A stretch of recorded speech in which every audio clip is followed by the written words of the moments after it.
next up, I've got an amazing lasagna soup recipe. Which is so clever. Have you ever had lasagna soup? I haven't, but what a smart idea to do a soup in a mug, because I eat soups in mugs all the time, right? But why not make it in the mug? So smart. And I love it because it really is a mug meal in the truest sense. This all gets mixed together in a single dish, which is super great. For this recipe, you're going to need some mini pasta shells, some frozen meatballs that have just been chopped up, some vegetable broth, some marinara sauce, a little bit of minced garlic, some chopped baby spinach, some ricotta cheese, and some Parmesan cheese. So how do you cook this? All right, so pasta, like rice, can be a bit tricky to cook in the microwave. So again, you're gonna have to, it's a bit of trial and error. You need to find your sweet spot. I found a lot of success using these teeny tiny little pasta shells. If you can't find these, no problem. Take regular pasta and just break it up. What you wanna do is make it small so it cooks more quickly. And then you're just gonna combine your pasta with your frozen meatballs. You could do this with vegetarian meatballs too. I think would be really tasty.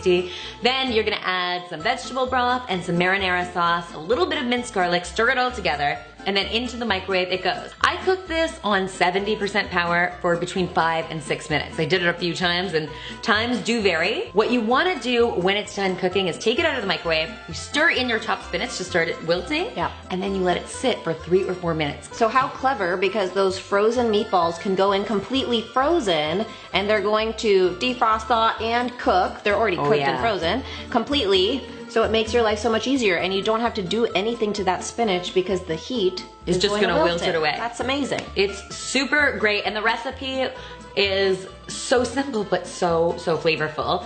And then I finished mine off with a scoop of ricotta cheese and a little bit of Parmesan. If you wanted to take this like next level, you could also add a handful of shredded mozzarella and then put it back into the microwave. You get all the flavors of lasagna in a mug without having to deal with kind of the pain of the layers. And it's hearty